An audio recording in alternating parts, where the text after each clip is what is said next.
Juste un mot ou deux pour vous parler de moi, ma société. Je suis responsable d'une entreprise de conseil, Giant Steps Media Technology Strategies, qui est basée dans cet enfer qui s'appelle Manhattan. Et nous travaillons à l'intersection, alors où se retrouve la technologie, propriété intellectuelle, stratégie commerciale. Et donc, je travaille sur l'initiative LCP depuis quelques années maintenant, comme je vais vous expliquer. Ce que j'espère faire ce matin est de vous présenter la LCP. Je pense que vous avez entendu parler d'LCP déjà ce matin, de vous expliquer ce que c'est, ce que nous faisons avec, où ça s'intègre dans l'écosystème existant, etc. Et donc, c'est un vrai plaisir de travailler avec Laurent, avec EDR Lab et Pierre et les autres personnes impliquées. Bill Coy, bien sûr, Rick aussi, et tout le monde qui est impliqué dans cette initiative. Et donc, je ne sais pas pourquoi nous n'avons pas...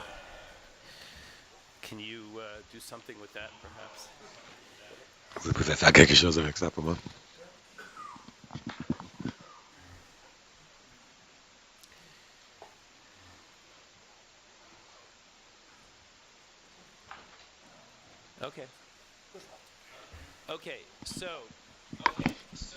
Donc, voyons. Donc, LCP de Radium, c'est quoi? C'est la protection de contenu de licence. Et nous avons besoin de DRM pour pouvoir protéger non seulement le contenu de certains types de, comme a dit Bill McCoy, un excès de partage, on va dire, mais aussi de faciliter les modèles d'accès au contenu, évidemment la revente, la vente, c'est important. Il y a beaucoup de questions de membres, d'organisations de membres qui fournissent le contenu à leurs membres, sans frais, sans charge, sans coût, mais c'est un bénéfice aussi, donc ça c'est important, les cahiers de l'école, etc. Déjà, le lecteur n'est pas ravi de payer pour le contenu, déjà, mais est obligé de pouvoir l'obtenir et d'y accéder, doit le faire de manière légitime. Aussi les prêts bibliothèques, les abonnements. C'est les modèles d'accès qui doivent être, qui peuvent bénéficier d'un système de DRM de ce genre. Et en même temps, on avait aussi besoin des standards, des normes DRM pour assurer l'interopérabilité à travers l'ensemble des devices connectés et types et modes de lecture et d'accès. Le marché e-book aujourd'hui est très fragmenté et l'ensemble des revendeurs leaders, ils ont leur propre système DRM et certains utilisent EPUB, mais ils ont leur propre DRM pour EPUB, tant Apple pour iBox, Amazon a leur propre DRM, Kobo aussi, Barnes Noble aux États-Unis et au Royaume-Uni, et deux autres, ils ont leur propre système de DRM aussi.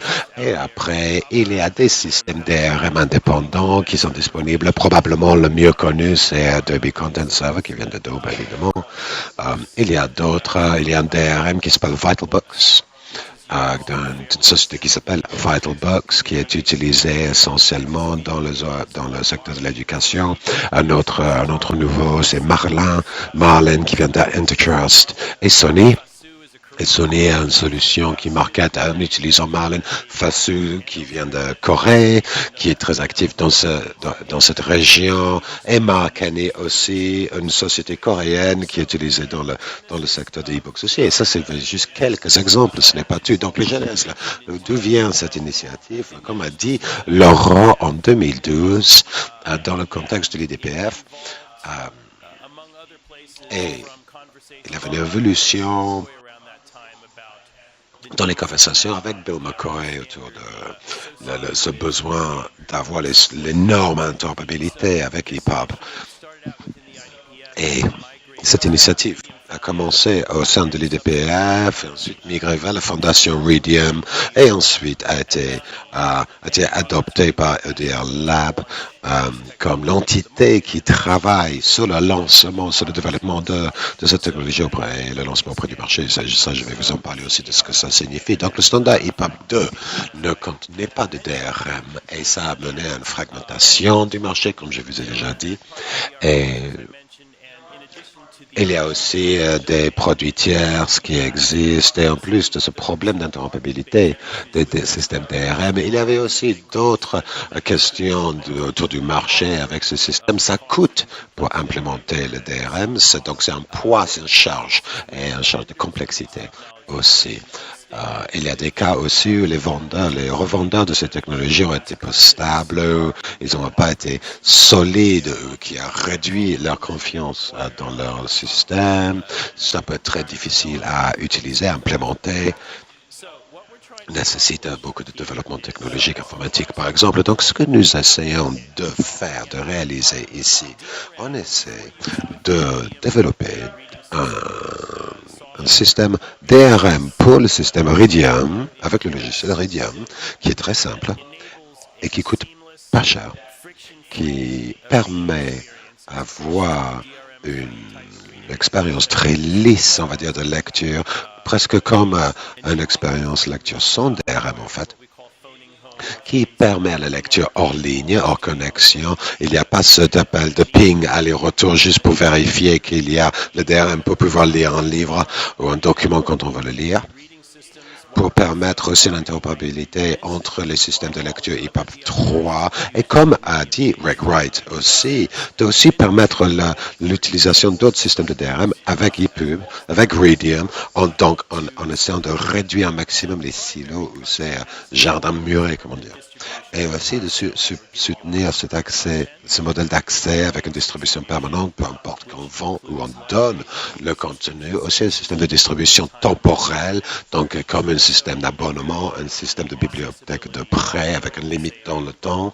Et aussi quelque chose de très important, l'accessibilité pour ne pas pouvoir imprimer en dur. Et donc c'est les modèles qu'on a en tête, c'est plus complexe, un peu plus ésotérique à maîtriser. Les modèles d'accès qui ne sont pas dans le scope de LCP, dans le cas des charges pour LCP, mais eux pourraient être adoptés par d'autres DRM qui fonctionnent avec Iridium. Donc tout ça, c'est fait pour que ce soit le plus simple possible, que ce soit facile et pas cher. Et donc le plus facile à adopter pour les développeurs d'app, etc., et les distributeurs.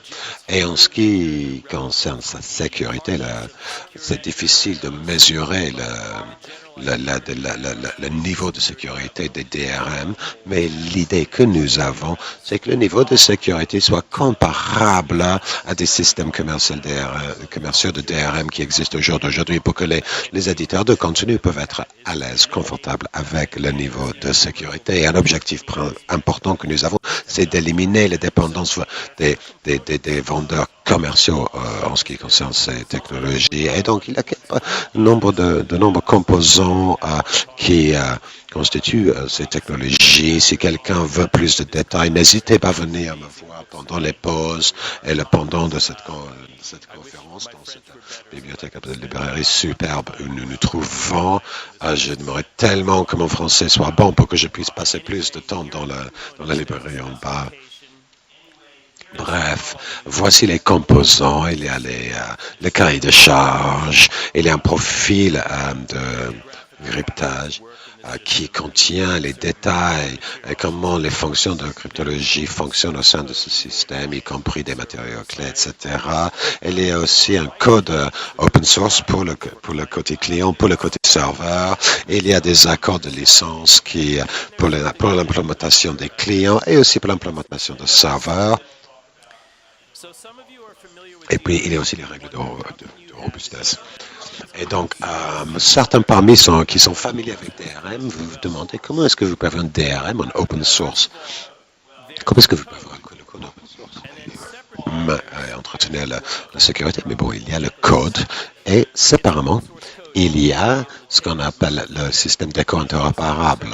Et donc, le code source, n'importe qui peut le prendre, modifier, travailler avec, faire ce qu'il veut avec. Tout ce qui est permis dans la licence d'open source, mais on ne peut pas forcément rejoindre le système d'écho interopérable. Ça, c'est pas une évidence. Donc, le code ne suffit pas.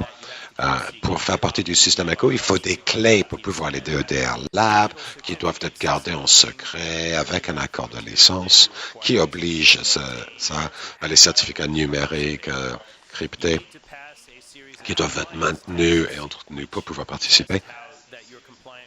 Il faut aussi passer les tests de normes, puis vérifier que vous respectez les spécifications, les cahiers des charges. Et vous devez aussi certifier que vous êtes aux normes de robustesse qui sont appliquées aussi. Donc, voyons. Donc, je parle plus tard de ces règles de robustesse. Donc, voici les éléments de sécurité du système. C'est un AES, algorithme de cryptage, est très utilisé par le gouvernement dans le DRM partout. C'est aussi une norme gouvernementale, c'est considéré inviolable. Il y a une phrase de mot de passe qui est utilisée par l'utilisateur ou qui peut être aussi donnée par le distributeur selon l'utilisation et le modèle de fonctionnement. Il y a les documents de statut de licence qui sont des petits fichiers qui contiennent les clés de cryptage, quels sont les droits que vous avez à son document, donc vous avez le droit de le lire jusqu'à la fin du mois ou indéfiniment. Selon le cas, après il y a les certificats numériques qui sont des identifiants des distributeurs. Ils sont édités par un tierce qui est dans sa autorité de certificat et ça établit et ça garantit l'identité d'un distributeur.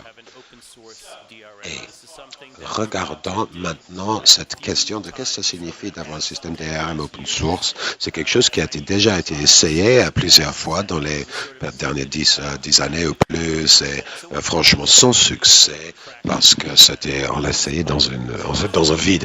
Et donc, qu'est-ce que ça veut dire? Comment pour craquer un DRM, qu'est-ce que ça signifie? Ça veut dire que vous trouvez le contenu non crypté, et comme ça vous avez le contenu, ou vous arrivez à trouver les clés qui vous permettent de déverrouiller le document parce que vous connaissez l'algorithme, parce que c'est un algorithme qui est public. Par exemple, c'est public. Donc, il faut rendre plus difficile la possibilité de craquer le DRM. Et il y a des techniques de robustesse et de dureté. Alors, ça va offusquer le code.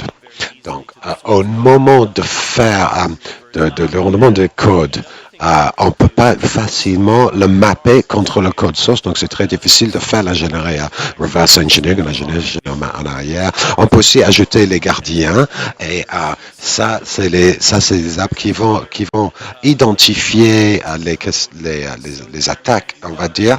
Et il y a d'autres techniques qui peuvent être utilisées pour comme ça. Si vous connaissez le code source, c'est pas particulièrement utile pour craquer le système qui a été compilé.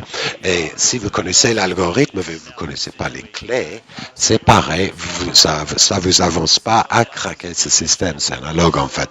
Et donc, ces règles de robustesse font partie des accords de licence qui doivent être, un client doit respecter, doit accepter pour pouvoir. J'accepte que mon code doit être dur, robuste, selon les règles comme ça. Même si quelqu'un a le code source, ça ne les aide pas particulièrement à pouvoir craquer le système. Est-ce que ça veut dire que les implémentations LCP sont 100% incraquables? Non, ça n'existe pas. Il n'y a aucun DRM qui est 100% robuste. Ça n'existe pas. Tout est relatif. Nous essayons d'avoir un niveau raisonnable de sécurité comparable à ce qui existe aujourd'hui sur le marché. Donc, maintenant, regardons les questions d'interopérabilité. Quelque chose d'extrêmement important. Essayons d'avoir cross-platform, quelque chose de complètement agnostique. Au niveau plateforme, il faut un mot de passe pour pouvoir ouvrir le fichier. Et l'objectif, le but ici, c'est un système de lecture qui marchera avec le bon mot de passe. Et puis, le système de lecture va aussi identifier les droits, que ce soit les délais, conversion vers la voix, etc. Et va marcher ou pas. Et donc, nous développons ce programme de licence, c'est ce que nous appelons le programme logo. Donc, vous puissiez ajouter un logo à votre app ou sur votre serveur en disant « Nous sommes certifiés par ceci, cela. Nous n'avons pas encore choisi les termes ou les expressions qu'on veut utiliser, mais ça vous rend partenaire de ce système, cet écosystème interopérable. Vous devez faire les accords, passer les tests de normes, de niveau. Ensuite, vous avez l'accès à ces profils de cryptage et que c'est un matériau confidentiel, vous vous obligez à respecter les règles de robustesse et souvent vous allez vous auto-certifier que vous êtes en accord avec ces règles et parfois les éditeurs pourraient exiger que vous soyez audité par un tiers et ça on va en parler après et pour tout ceci vous allez payer un prix qui correspond au coût de gérer l'infrastructure, de fournir l'infrastructure EDA Lab et l'autorité de licence pour ce système. Et je travaille avec Laurent en ce moment pour définir les frais, mais ce que je peux vous assurer que ça va être beaucoup moins cher que les services DRM. Aujourd'hui, ça c'est l'objectif clé pour nous. Nous avons aussi un objectif de réduire la dépendance des revendeurs, non seulement on est open source, mais on ne souhaite pas dépendre des vendeurs, des revendeurs qui peuvent soit cesser d'exister ou soit choisir de se retirer d'un tel projet. Et donc les EDR Labs, c'est l'autorité de licence, comme on dit, c'est eux qui sont responsables des licences, l'administration des tests, etc., fournissent les clés, peut-être à travers les tiers, mais c'est eux qui fournissent les matériaux des clés.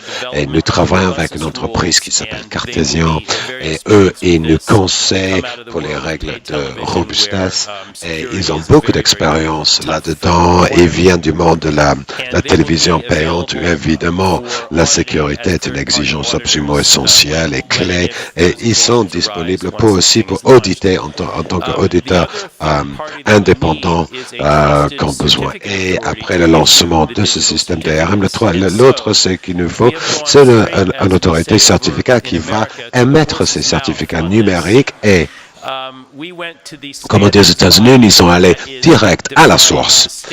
Pour réussir ça, nous sommes allés voir l'autorité des normes qui définit le X509 qui est utilisé pour les certificats numériques. Et donc, c'est l'International Telecommunications Union, l'Union internationale des télécommunications. C'est une autorité des normes internationales en télécommunications. Laurent est en train de négocier avec moi. J'ai fait ce que je peux. Et l'objectif, c'est pas eux deviennent l'autorité de certificat plutôt que de dépendre d'une entreprise privée dont il y en a beaucoup, mais ils sont privés. Donc, maintenant, il y a des fichiers GitHub, il y a beaucoup de monde qui fournit le code. En GitHub, pour le moment, c'est privé, mais ils vont devenir publics au moment venu. Et nous attendons autour de la fin d'année 2016 pour rendre les dossiers libres. Je voulais parler de DRM Inside. Corée, ils nous ont fourni des codes clients. Et d'ici en France, qui a fourni aussi code client. Et de Marc aussi, qui est une entreprise franco-canadienne qui aussi contribue le code source côté serveur. Et maintenant aussi. De France aussi. Beaucoup d'entreprises qui sont impliquées et qui implémentent, qui appliquent ces systèmes ou qui s'engagent à utiliser ces systèmes. Et bien que vous voyez que nous avons beaucoup d'implications françaises dans ce projet, il y a aussi des organisations d'un peu partout du monde, la Bibliothèque nationale publique de New York, un voisin à moi à New York, un de mes endroits préférés aussi à New York, Living Ally aux États-Unis, et d'autres que vous voyez ici sur l'écran. Donc, voilà où nous en sommes avec LCP. J'espère que ça vous donne une bonne introduction pour vous tous. Et je suis là aujourd'hui, demain. Donc, si vous souhaitez discuter davantage avec moi, n'hésitez pas à venir me voir ici. Est-ce qu'on a quelques minutes pour les questions? Oui. Donc, je serais ravi de répondre à vos questions éventuelles. Donc, je fais maintenant une oreillette. Je vais parler en français. Alors, moi, j'ai une question concernant tout ce qui est... C'était juste pour demander si c'était disponible pour le public. Ou, je ne me souviens pas de l'URL comme ça, mais Laurent en dispose. Parce que nous attendons ça depuis un certain temps. Pardon, j'entends pas très bien la question, mais je crois que c'est ça. C'est dans un Google Doc. Pardon, là encore, je ne sais pas s'il y a un micro, j'entends pas. Désolé. C'est la seule raison pour laquelle nous n'avons pas rendu ça public et que nous n'avons pas fait la publicité autour de ça, mais nous avons pour objectif de le rendre public avec les prix que nous essayons d'établir. Nous essayons de faire ça d'ici le mois à venir. Je pense que c'est ça. Désolé, j'entendais pas bien. Donc en fait, tout ce qui est cahier des charges, spécifications et tarifications sont des questions différentes, mais j'ai observé les évolutions des specs. Je peux vous dire qu'il n'y a que des toutes petites évolutions qui sont en train d'être mises en œuvre. Mais je voudrais dire quelque chose. J'ai un problème avec les mots libéré lorsque ce sera finalisé. Et on ne peut pas faire de commentaires si c'est déjà finalisé. Si vous voyez ce que je veux dire, si tout le processus était derrière les murs et c'est disponible uniquement lorsque c'est finalisé, il n'y a pas d'interaction, si vous voulez. Et je pense que ça, c'est une erreur.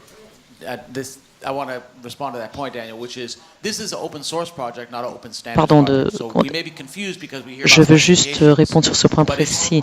C'est un projet open source et pas open standard. Donc on parle de spécifications ici, donc ça peut peut-être engendrer la confusion. Mais nous allons bâtir, construire sur le temps, et les parties prenantes qui viennent autour de la table contribuent des ressources et également des finances d'ailleurs. Donc on peut avoir des personnes pour faire ce travail. C'est un projet industriel. Ce n'est pas un projet purement lié au standard. S'il y a des personnes qui veulent être impliquées, il y a encore tout à fait le temps de s'impliquer. Il y a des personnes ici chez Rhedium qui s'en chargent, notamment moi. Il y a d'autres personnes également à qui vous pouvez parler. Toutes les personnes impliquées dans Rhedium, s'il vous plaît, n'hésitez pas à venir nous voir si vous souhaitez vous impliquer là-dedans. Mais c'est vrai, vous pouvez voir ce travail sur GitHub. On le développe en tant que projet industriel, pas en tant qu'organisation de standards, mais par la fondation Rhedium pour l'utilisation pratique des personnes. Si vous faites partie de ces personnes, mais n'attendez pas les mêmes normes en termes de transparence dans un projet industriel par rapport à ce qu'on peut avoir pour des normes, des standards. Donc, je suis désolé pour ça, mais je voulais vraiment expliquer ce point-là. En ce qui concerne Rhedium et spécifiquement ce projet, on est sur une base légèrement différente. Pardon d'avoir fait un commentaire un peu long. Nous avons quelqu'un, je crois, derrière. Je représente une entité du groupe Sony, spécialisée dans les DRM. Hello, I'm Bertrand Levasseur. I represent an entity of the Sony Group which is specialized in DRM. So the question I have, and it's more a question for the EDR lab and for the community, is a protect light enough? Does this correspond to all the stakeholders in the market? At Sony, we've been doing DRM for 15 years. We know it's very complicated to find the right balance between, on the one hand, security, flexibility for beneficiaries, and to have interoperability and easy access for users. So with the experience we have at Sony, we have found a solution, and we've been working on it for quite some time now. We're developing solutions for video games, video cinemas that we've used, that we've tried and tested, and I think we can contribute a significant brick to the community with a solution which is really interoperable, which is really easy to use. So at the heart of the game, at the center of the game, we will have the user to ensure an optimal experience, and we will safeguard the interests of those who have rights, so that we can have a very flexible use to promote the content in the way we want to, by lending the books with all the adequate models. So I'm available to you to talk to you about it. The solution is already implemented or in the process of implementation at Blue Fire, Datalogix, New York Public Library, and I'd be very pleased to talk to you about that. Just a quick response to that. Two aspects. First thing, with the Rhedium hat, the Redium software is not mono DRM. Quite clearly, there will be several DRMs, and we're working on an architecture that will allow that. So software based on Redium will take a book protected by DRM, another book protected by another DRM, and be able to use them openly, provided that the constructors of these DRMs accept that. So, second aspect, we think that the solution that we're busy implementing is interoperable, accessible, and secure, because the light for the user, light means light for the user, not light for the encryption used. So that's what the market is going to tell us. But I can't say more right now. Sorry. Comments made outside the mic, without the mic, I can't hear, sorry. The work that's going on is really interesting. As a reader, oui, bonjour.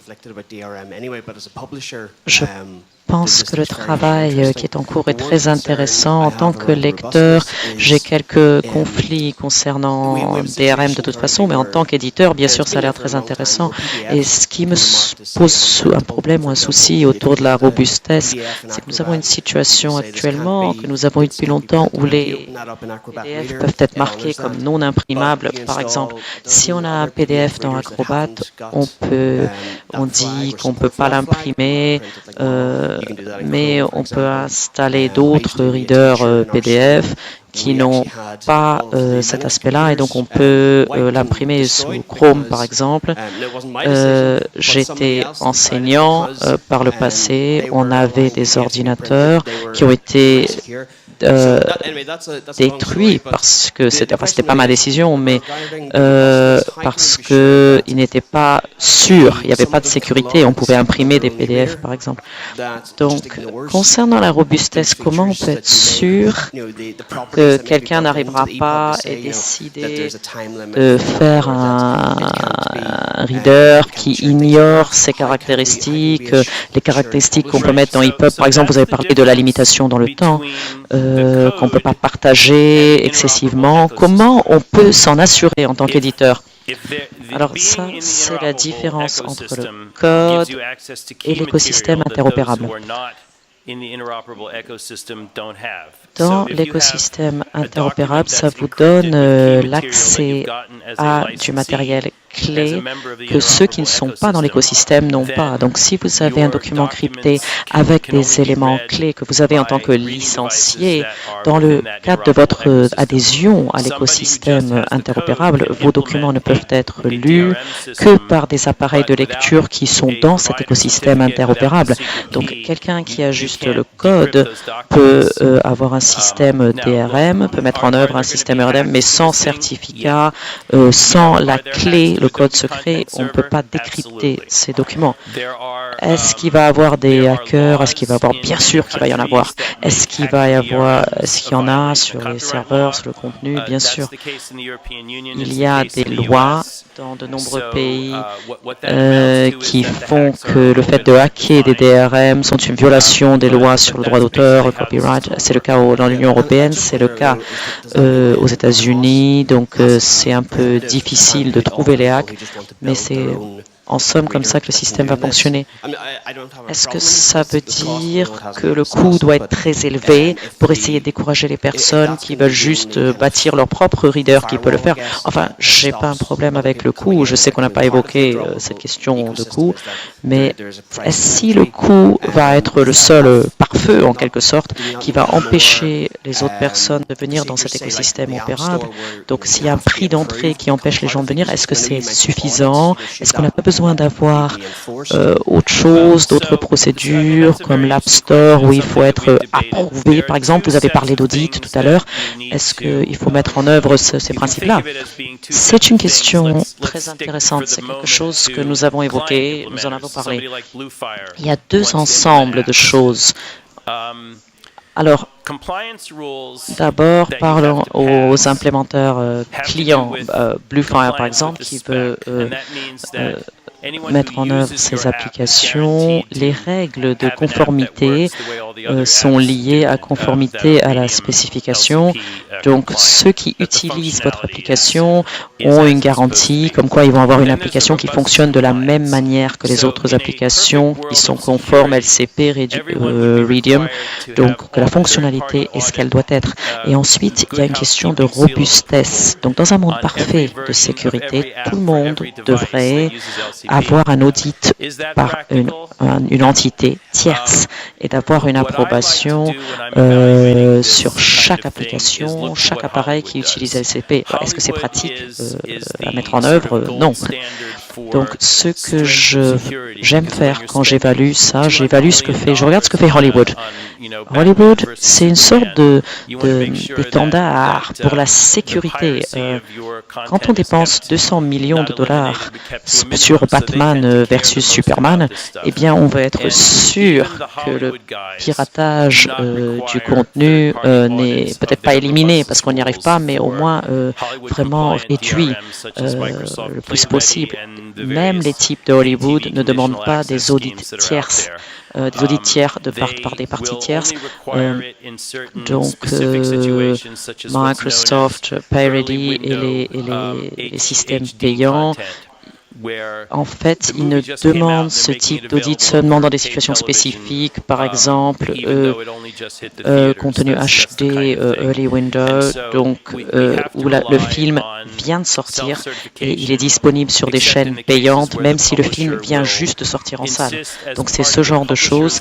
Donc, on doit s'appuyer sur une auto-certification, sauf dans des cas où l'éditeur va insister dans le cadre de son accord de licence avec le développeur de l'app ou le fournisseur de services d'avoir un audit. Donc, en tant que question pratique, c'est comme ça qu'il va falloir fonctionner parce que sinon, ça va être beaucoup trop cher et beaucoup plus complexe pour tout le monde. Bonjour. Je suis Fernando Pinto da Silva, je suis aveugle et j'ai une question très brève pour vous concernant SCP. On nous a parlé de cette checkbox qui pouvait détecter la parole, avoir cet accès texte, parole-texte. Qu'est-ce que vous voulez dire par rapport à ça spécifiquement? On nous a parlé d'une checkbox dans le processus LCP qui pourrait prévenir, empêcher l'accès à certains systèmes. Tu pourrais m'empêcher, alors ça pourrait m'empêcher, par exemple, de pouvoir lire mon livre dans une app iOS avec SCP, donc il pourrait m'empêcher de faire ça. Donc, texte à parole, c'est quelque chose, c'est un droit qui peut être accordé à l'utilisateur ou non, tout comme il peut y avoir un droit d'expirer le contenu ou non. Donc, la manière dont ça marche en texte-parole, je ne vais pas dire ça pour tout le monde, mais la majorité des environnements e-book commerciaux, c'est une option qui est fixée par l'éditeur. Donc, si l'éditeur n'en veut pas de ce texte-parole, de cet accès texte-parole, l'éditeur va le préciser. Ce n'est pas, s'il n'incombe pas au distributeur de le préciser. Donc, les entités, en fait, doivent honorer ce qu'a précisé l'éditeur. Ça, c'est une question qui est assez controversée. La réponse a été, en tout cas pour autant que je le sache, que si on veut exprimer une préoccupation concernant un défaut d'accessibilité, il faut en parler à l'éditeur. En somme, c'est ça qu'il faut faire. Donc ça, c'est quelque chose que les éditeurs, ou certains éditeurs, pas tous, ont demandé, ils ont demandé qu'il faut mettre ça dans la conception.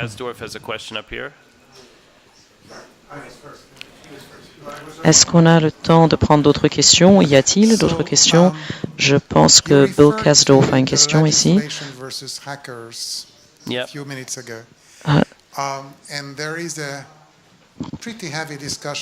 Donc, vous avez parlé à la législation par rapport aux hackers il y a quelques minutes.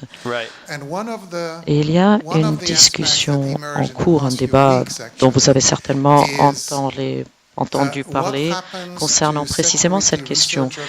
Et un des aspects qui a émergé au cours des dernières semaines, c'est qu'est-ce qui se passe par rapport à la communauté des chercheurs en sécurité qui pourraient vouloir hacker dans le bon sens du terme, qui peuvent vouloir hacker le système. Et est-ce que les vendeurs seraient prêts à accepter ça et de ne pas poursuivre ces personnes parce que ces chercheurs le font pour la bonne cause? Donc, c'est une discussion, c'est un sujet, mais je me demandais s'il était possible d'avoir quelque chose dans ce genre dans votre accord dès le départ. C'est quand on a une implémentation qui fonctionne avec EDR Lab, ceux qui viennent vers vous et qui disent qu'ils ne vont pas poursuivre dès le départ, et bien sûr il faudra un texte juridique autour de ça, mais ne pas poursuivre les personnes qui, à des fins de recherche, cherchent à hacker le système. Alors ça, c'est une idée très intéressante. Alors, je vais vous expliquer quelques trucs à ce sujet. Tout d'abord, il y a une exception à la loi anti-contournement. Ça existe déjà aux États-Unis. Ce n'est pas le cas nécessairement pour d'autres zones de compétences, d'autres juridictions. Ce que j'ai compris, mais je ne suis pas juriste, c'est que la liste actuelle de la Bibliothèque du Congrès ne couvre pas ces aspects-là. C'est parce que le cryptage, enfin l'exception recherche ne fait pas partie de la liste de la Bibliothèque du Congrès. Ce sont des choses différentes. En ce qui concerne la loi américaine, mais je ne vais pas en dire beaucoup parce que nous ne sommes pas aux États-Unis, c'est que tout ce processus autour de DMCA 1201 est en train d'être revu actuellement par le Bureau du copyright, du droit d'auteur. Donc, les propositions devaient être faites il y a quelques semaines, je pense, si je ne me trompe pas. Je ne les ai pas encore lues. Mais mon avis personnel, c'est ce que vous suggérez, c'est une très bonne idée. Et en second lieu, nous avons un avocat qui travaille, c'est Jean-Baptiste, et il travaille sur les accords de licence, les conventions, et je pense que c'est vraiment la meilleure personne pour se charger de ça. Ce n'est pas une garantie que ça va se faire, mais je dis que nous avons une personne qui est extrêmement compétente, qui connaît très bien toutes ces affaires, toutes ces questions, et comment formuler ça dans le cadre d'un accord.